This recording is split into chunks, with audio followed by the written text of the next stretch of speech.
Everyone, గత video లోపల పెద్ద మనుషుల ఒప్పందానికి సంబంధించి 14 అంశాల్లో 7 అంశాలు చూడడం జరిగింది.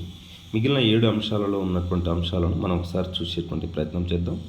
దాంట్లో 8వ అంశం, తెలంగాణ ప్రాంత అభివృద్ధి కోసం తెలంగాణ ప్రాంతీయ మండలిని ఏర్పాటు చేయాలి. ఇది తెలంగాణ ప్రాంత అభివృద్ధి కోసం ప్రణాళికలను రూపొందిస్తుందని తెలియజేయడం జరిగింది. 9వ అంశం, ఈ తెలంగాణ ప్రాంతీయ మండలిని రాజ్యాంగంలో ఉన్నటువంటి 371వ అధికరణ ప్రకారము ఏర్పాటు చేయాలి.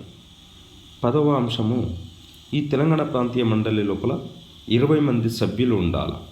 20 మంది సభ్యుల యొక్క కార్యవర్గంతో తెలంగాణ ప్రాంతీయ మండలిని ఏర్పాటు చేయాలి. తర్వాత 11వ అంశం, తెలంగాణ ప్రాంతీయ మండలి యొక్క నిర్ణయంతోనే తెలంగాణ ప్రాంతంలో ఉన్నటువంటి భూముల యొక్క కొనుగోలు అమ్మకాలు అనగా క్రయ విక్రయాలు అనేటువంటివి జరగాలి. తర్వాత 12వ అంశం, మొత్తం మంత్రిత్వ మండలి లోపల అంటే రాష్ట్ర ప్రభుత్వంలో అంతర్భాగంగా ఉండేటువంటి మంత్రిమండలిలో తెలంగాణ ప్రాంతానికి సంబంధించిన వారికి 40% మంత్రిత్వ శాఖలు కేటాయించాలి. ఖచ్చితంగా అందులో ఒక ముస్లింకి అవకాశాన్ని ఇవ్వాలి.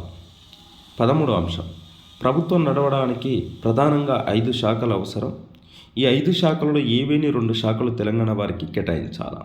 మరి 5 శాఖలు ఏంటివనంటే 1 హోంశాఖ, 2 ఆర్థిక శాఖ, 3 రెవెన్యూ శాఖ, 4 వాణిజ్య పరిశ్రమల శాఖ, 5 ప్రణాళిక మరియు అభివృద్ధి శాఖ.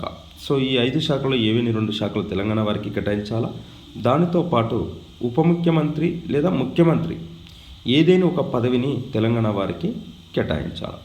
చివరిది అయినటువంటి 14వ అంశం, రాజకీయ సాధికారతలో భాగంగా తెలంగాణ ప్రాంతానికి పీసీసీ, ప్రత్యేక పీసీసీని, ప్రదేశ్ కాంగ్రెస్ కమిటీని 1962వ సంవత్సరం వరకు కొనసాగించాలి. సో ఇవి పెద్ద మనుషుల ఒప్పందంలో ఉన్నటువంటి అంశాలు. సో మనకి గ్రూప్ 1లో రాయడానికి ఉపయోగపడతాయి.